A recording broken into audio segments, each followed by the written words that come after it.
You know what's wild? Most people are still overpaying for car insurance just because it's a pain to switch. That's why there's Jerry. Jerry is the only app that compares rates from over 50 insurers in minutes and helps you switch fast with no spam calls or hidden fees. Drivers who save with Jerry could save over $1,300 a year. Before you renew your car insurance policy, do yourself a favor. Download the Jerry app or head to jerry.ai/acast.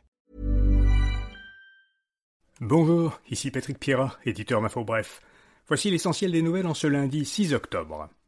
Des négociations sont ouvertes pour mettre fin à la guerre dans la bande de Gaza. À la veille du 2e anniversaire de l'attaque du Hamas qui a déclenché le conflit, des discussions indirectes entre le mouvement palestinien et Israël doivent débuter aujourd'hui à Sharm el-Sheikh, en Égypte. Elles doivent porter sur les conditions d'un cessez-le-feu, le retrait des forces israéliennes de Gaza et un échange de prisonniers. Ce sont les premières négociations auxquelles participe le Hamas depuis qu'Israël a tenté le mois dernier d'éliminer plusieurs de ses négociateurs au Qatar.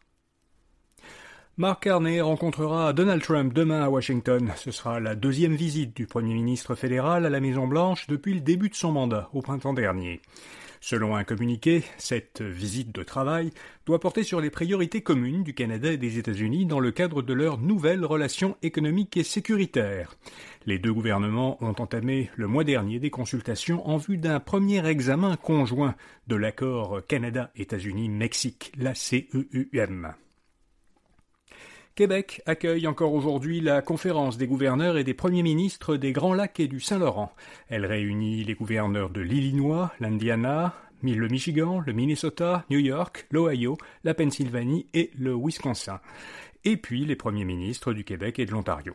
François Legault et la gouverneure de New York, Kathy Hochul, ont signé une déclaration dans laquelle ils réaffirment leur intention d'approfondir les relations stratégiques de longue date entre le Québec et l'État américain.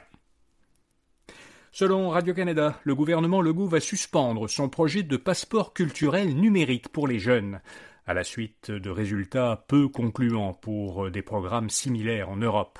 Annoncé en 2023, ce passeport devait permettre aux jeunes d'accéder à des biens et services culturels à un coût avantageux. Par ailleurs, le ministère de l'Environnement du Québec va arrêter 2 mois plus tôt que prévu dans certaines régions son suivi de la qualité de l'eau des rivières. Les analyses d'une centaine de stations d'échantillonnage auraient pris fin la semaine dernière au lieu de fin novembre. Des mesures pour favoriser la réparabilité des biens entrent en vigueur. Les fabricants et les commerçants ont désormais de nouvelles obligations qui sont imposées par la loi québécoise contre l'obsolescence programmée, une loi qui a été adoptée il y a 2 ans. Ils doivent désormais, donc les fabricants et les commerçants, doivent désormais proposer à un prix et pendant une durée raisonnable des pièces de rechange et des services de réparation. Par ailleurs, la loi garantit une réparation gratuite de certains appareils neufs s'ils présentent un défaut de fonctionnement avant la fin d'une période déterminée. L'Agence du revenu du Canada reconduit pour l'année prochaine le plafond annuel du CELI. L'ARC a annoncé qu'elle permettrait aux contribuables, à compter du 1er janvier, d'ajouter 7 000 $ supplémentaires à leur compte d'épargne libre d'impôt. Ce droit annuel sera donc le même qu'en 2024 et 2025.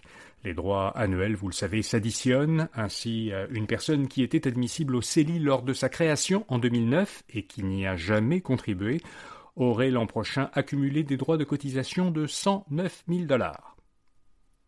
Nouveau record pour le Bitcoin. Le cours du Bitcoin a dépassé 125 000 $ américains. Son dernier record, qui n'était pas très loin, à 124 500 $ américains, datait de la mi-août.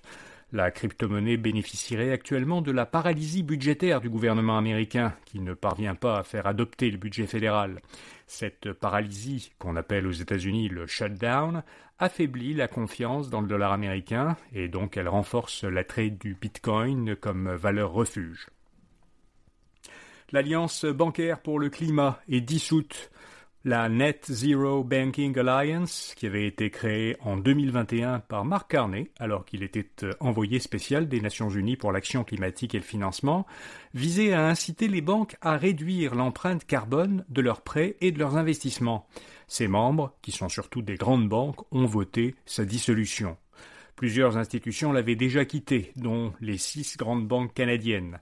L'organisme faisait depuis plusieurs mois l'objet de pressions politiques intenses, notamment de la part du gouvernement américain. Et puis comme chaque lundi, InfoBref vous fait découvrir une jeune entreprise québécoise innovante. Cette semaine, on vous parle de la jeune pousse montréalaise Pivot. Elle a conçu un logiciel qui facilite la gestion des horaires des employés dans les restaurants. Pour en savoir plus sur ce logiciel, lisez le portrait de Pivot à infobref.com ou en suivant le lien dans les notes de cet épisode. Voilà, vous savez l'essentiel. Ce 6 octobre est un jour un peu spécial pour la petite équipe d'InfoBref, parce que c'est notre 5e anniversaire. C'est en effet le 6 octobre 2020, en pleine pandémie, qu'on a envoyé notre première infolettre InfoBref matin. En 5 ans, InfoBref a démontré la pertinence de sa mission première, qui est de résumer chaque matin, en 5 minutes, l'actualité importante pour les gens qui travaillent, particulièrement les entrepreneurs, les gestionnaires, les professionnels et les investisseurs, et qui ont peu de temps du lundi au vendredi pour suivre l'actualité. Notre auditoire progresse constamment. On a maintenant plus de 30 000 abonnés à nos infolettres. L'auditoire de ce balado grossit également. Nous avons enregistré pour la première fois plus de 30 000 écoutes au cours du dernier mois, et on a accumulé plus d'1,5 million d'écoutes depuis la création de ce balado. Alors le balado InfoBref est d'ailleurs maintenant habituellement le premier ou le deuxième en français, le plus écouté dans la catégorie Actualité économique dans Apple Podcast au Canada et dans les catégories Économie et Finance dans Spotify au Canada. Alors merci de nous écouter chaque matin. Si vous voulez nous aider à continuer à progresser, vous pouvez, si vous ne l'avez pas encore fait, nous donner une bonne note ou laisser un commentaire positif dans Apple Podcast, Spotify ou bien l'application que vous utilisez. Mais le plus efficace, c'est probablement de parler de nous à vos amis ou à vos collègues en leur suggérant de nous écouter ou de s'inscrire à notre infolettre si jamais ils préfèrent le courriel. Bonne journée et à demain matin. Every idea starts with a problem. Warby Parker's was simple. Glasses are too expensive. So, they set out to change that. By designing glasses in-house and selling directly to customers, they're able to offer prescription eyewear that's expertly crafted and unexpectedly affordable. Warby Parker glasses are made from premium materials like impact-resistant polycarbonate and custom acetate. And they start at just $95, including prescription lenses. Get glasses made from the good stuff. Stop by a Warby Parker store near you.